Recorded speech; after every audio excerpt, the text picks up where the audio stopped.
Ya, baik, Ibu lanjutkan untuk akuntansi harga pokok pesanan. Untuk akuntansi harga pokok pesanan, ini yang terpenting ya dalam pembahasan pertemuan kedua ini, bagaimana sih kita mencatat biaya-biaya produksi yang digunakan di dalam produk. Ini tidak maksud digunakan dalam produksi, gitu ya, seperti itu ya. Yang pertama yang akan dicatat ini adalah kaitannya dengan bahan baku dan bahan penolong, ya. Mencatat pembelian bahan baku dan bahan penolong. Bahan baku di sini adalah dikatakan sebagai bahan utama yang digunakan di dalam produksi. Kalau tadi Ibu produksi misalnya kue bolu, berarti bahan baku utamanya ada terigu, ada gula, ada telur, ya, dan lain sebagainya. Namun kalau yang termasuk bahan penolong ini apa? Bahan penolong adalah seperti misalnya kalau bikin kue bolu apa ada vanila, ada TBM ya, dan lain sebagainya. Itu bahan penolong. Bahan penolong ini ibaratnya cuman bahan pembantu aja atau bahan penolong. Kalau nggak ada itu bisa dipakai bahan lain atau kalau nggak ada itu pun nggak dipakai pun nggak apa-apa. Tapi intinya cukup membantu ya. Nah, nanti setiap pembelian bahan baku itu akan dijurnal. Jurnalnya bagaimana? Ya, kalau setiap pembelian berarti kita akan mendapat persediaan bahan baku, ya, dan mengkredit utang dagang atau kas, ya tergantung jenis transaksinya. Kalau kredit, pembelian bahan bakunya berarti timbul utang, kalau tunai berarti jatuhnya adalah kas. Begitu pula dengan bahan penolong. Setiap pembelian bahan penolong pun kita akan jurnal. Jurnalnya bagaimana? Persediaan bahan penolong di debit, di kreditnya adalah utang dagang atau kas, ya. Nah, ini untuk jurnal pembelian bahan baku. Jadi nanti kalian akan lihat kasusnya berapa nih pembelian bahan baku ya. Tolong kalian lihat bahan bakunya apa saja. Terus berapa yang dibeli. Baru nanti kalian tulis angkanya di sini ya. Oke. Setelah itu, setelah pembelian, yang kita catat adalah pemakaian bahan baku. Tidak semua bahan baku yang dibeli ini akan terpakai di dalam produksi, ya. Biasanya bisa semuanya terpakai, tapi bisa juga hanya beberapa yang terpakai. Yang dicatat adalah yang terpakai. Bagaimana mencatat bahan baku yang terpakai? Di debitnya kita akan mendebet biaya barang dalam proses. Sorry, ini BDP ini adalah barang dalam proses. Maksudnya kita sudah memasukkan bahan baku ke dalam proses dan menimbulkan biaya bahan baku. Ya. Nah, biaya ini sudah ada timbul ya sebesar berapa pemakaiannya ya dan otomatis mengurangi persediaan bahan baku ya karena bahan baku ini kan sudah terpakai ya masuk ke barang dalam proses sehingga persediaan bahan bakunya menjadi berkurang senilai bahan baku yang terpakai. Kemudian bahan penolong. Bahan penolong bagaimana cara mencatat pemakaiannya? Cara mencatat pemakaiannya adalah di debitnya adalah BOP sesungguhnya. Ya, kenapa yang dicatat BOP sesungguhnya? Ya karena bahan baku yang terpakai adalah kenapa dicatat di BOP? Seperti tadi Ibu sampaikan bahwa bahan penolong ini merupakan sebetulnya bagian daripada biaya overhead pabrik. Makanya di sini ditulisnya biaya overhead pabrik sesungguhnya. Sesungguhnya adalah berarti yang benar-benar terpakai. Kalau misalnya yang terpakai 1 sendok misalnya 1 plastik kecil vanila ya itu yang dicatat ya seperti itu. Di kredit adalah persediaan bahan penolong karena persediaan bahan penolongnya menjadi berkurang ya. Intinya ingat ya, kalau bahan penolong di jurnalnya pakai BOP sesungguhnya di debitnya. Beda kalau bahan baku di debitnya adalah barang dalam proses strip biaya bahan baku. Ya, maksudnya apa? Bahan bakunya masuk dalam proses sehingga menimbulkan biaya bahan baku. Ya. Kemudian biaya tenaga kerja. Nah, kita lihat di sini biaya tenaga kerja mencatatnya ada 3 tahapan nih.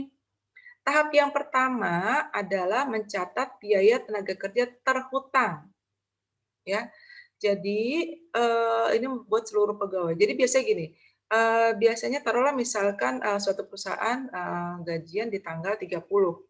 Nah, sebelum tanggal 30 ya, sebelum tanggal 30 taruhlah tanggal 25 atau tanggal berapa, akuntan akan menjurnal gaji dan upah di debit, di kreditnya hutang gaji dan upah. Jadi gaji dan upahnya ini masih terhutang. Karena kenapa? Belum dibayarkan, ya. Masih ini untuk seluruh pegawai kita tulis ya. Kemudian yang B-nya mendistribusikan gaji. Nah, gaji dan upah ini kita akan distribusikan untuk tenaga kerja langsung ya. Di sini dicatatnya barang dalam proses. Kenapa barang dalam proses? Lagi-lagi dikatakan bahwa ketika produksi ada, kalau tadi kan di atas BDP-nya BBBB, ini untuk bahan baku yang terpakai. Sedangkan di sini BDP ini ada terkait dengan tenaga kerja langsung yang terpakai. Berapa sih nilainya? Silahkan ditulis di sini. Ya, nanti ada informasinya di dalam kasus. Jadi nanti kalau kalian baca soal atau baca kasus, diperhatikan benar-benar mana yang termasuk tenaga kerja langsung, nanti dicatat di sini.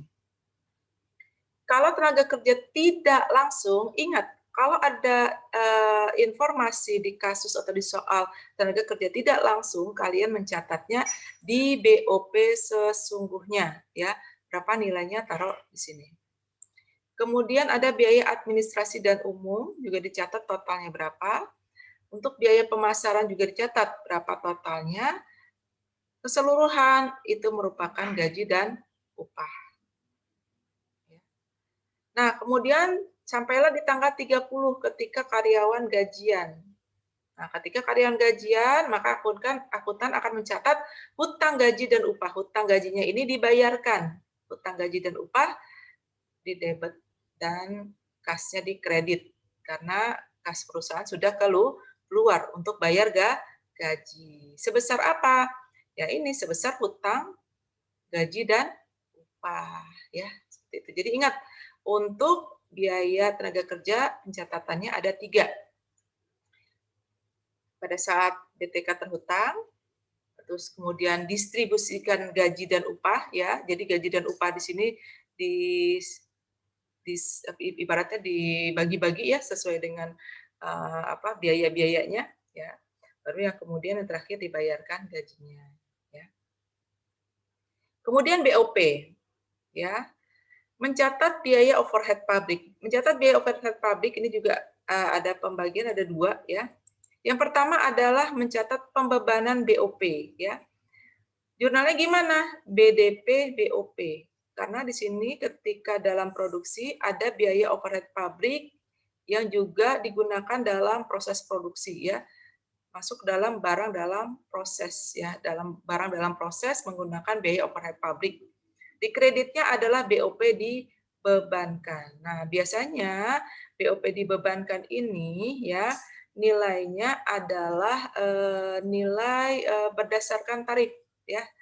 Nanti ada informasinya apakah misalkan BOP ini nilainya adalah misalnya 120% dari nilai biaya bahan baku. Misalkan biaya bahan bakunya 100.000 misalkan. Berarti untuk BOP-nya adalah 120% kali 100.000. Misalkan seperti itu ya. Ada nanti di dalam soal keterangannya ya. Jadi nanti untuk BOP dibebankan ini kalian pakai tarif yang ditentukan di muka. Dan yang kedua adalah pencatatan BOP yang sesungguhnya. Jadi nanti kalian akan mencatat BOP yang sesungguhnya terpakai. Nah, nanti akan dirinci nih di sini, di kreditnya. Berbagai rekening yang dikredit. Nanti akan dirinci biaya apa saja yang terpakai. Nanti biasanya rincian itu ada di dalam kasusnya. Terkait dengan biaya apa yang terpakai untuk BOP. Atau dalam soalnya nanti akan terinci biaya-biaya apa saja yang terpakai. Nanti kalian harus rinci di kreditnya. Ya. Nanti rincian di kredit ini jumlahnya total itulah BOP sesungguhnya ya. Kemudian ada setelah kan tadi udah mencatat BBB, biaya bahan baku, biaya tenaga kerja, sama mencatat BOP ya. Setelah mencatat ketiga biaya produksi ini ya diasumsikan barang itu udah jadi ya. Langkah selanjutnya adalah mencatat produk jadi ya. Nah, produk jadi ini otomatis akan timbul persediaan yang namanya persediaan produk jadi. Nah, persediaan produk jadi ini akan kita jurnal ya, yaitu persediaan ini akan didebet karena kenapa? Ya timbul persediaan produk jadi karena adanya produk-produk yang sudah selesai diproduksi. Di kreditnya otomatis BDP BBB, BDP BTKL sama BDP BOP ini menjadi habis karena sudah dipakai untuk memproduksi produk jadi ini ya. Seperti itu. Nilainya dari mana? Nanti untuk BDP BBB dirinci nilainya diambil dari bahan baku ini ya. Untuk BDP BTKL diambil dari pencatatan biaya tenaga kerja. Sedangkan BDP BOP dari mana? Dicatat dari pencatatan BOP ya. Jadi kalian tinggal ngambil angka-angka yang di sini dari pencatatan-pencatatan sebelumnya. Nanti tinggal dijumlahkan, jumlahnya itulah sebesar persediaan produk jadi ya. Kemudian untuk mencatat barang dalam proses ya nanti biasanya dalam soal atau dalam kasus akan ditentukan misalkan ada produk A sama produk B. Oh, produk B ini masih dalam proses. Berarti kalian harus mencatat berapa nilai persediaan dari produk dalam proses. Seperti itu ya. Nanti di dalam buku akuntansi biaya ya di karangan Mulyadi di situ sudah ada jelas mengenai latihan untuk soal ini ya. Terakhir juga mencatat harga pokok produk yang dijual ya. Berapa sih produk yang dijual ya? Di sini ada harga pokoknya dicatat di sebelah debit dan juga persediaan produk jadinya di kredit karena produknya sudah kejual jadi persediaannya menjadi berkurang ya. Demikian. Ya. Nah, ini ada contoh soal ya. Taruhlah misalkan diketahui data-data pesanan sebagai berikut. Bahan baku yang terpakai adalah 1.500. Untuk tenaga kerja langsung adalah 1.000. Tarif BOP yang ditetapkan sebesar 120% dari biaya bahan baku. Nih. Sedangkan BOP sesungguhnya adalah sebesar 1.500. Diminta jurnal untuk mencatat pemakaian bahan baku. Ingat, yang diminta adalah pemakaian bahan baku. Gimana jurnal pemakaian bahan baku? Lihat jurnalnya di atas ya. Gimana jurnalnya? Oh, jurnal pemakaian bahan baku adalah BDP BBB ya. Di kreditnya persediaan bahan baku ya. Kalian tinggal menjurnal ini, angkanya dari mana? Angkanya udah pasti ada di dalam soal ya. Berapa pemakaian bahan baku? Oh, pemakaian bahan baku adalah 1.500 ya. Kemudian untuk mencatat biaya tenaga kerja langsung. Biaya tenaga kerja langsung, oke, kita lihat ya sekalian di bawah. Oh, tenaga kerja langsung. Jurnalnya adalah BDP, BTKL di debit. Di kreditnya adalah gaji dan upah senilai 1.000, ya. Nah, sedangkan jurnal untuk mencatat BOP yang dibebankan. Tadi ingat BOP itu ada dua pencatatannya. Ada BOP dibebankan, ada BOP sesungguhnya. Yang diminta adalah BOP dibebankan, ya. Jurnalnya gimana BOP dibebankan, ya? Kalau kalian mau lihat tadi yang Ibu jelaskan, BOP dibebankan, jurnalnya adalah BDP BOP, di kreditnya adalah BOP dibebankan. Ya, kalau BOP dibebankan, ini nilainya adalah berdasarkan tarif ditentukan di muka. Nah, di sini ditentukan nih tarif ditentukan di mukanya, ya.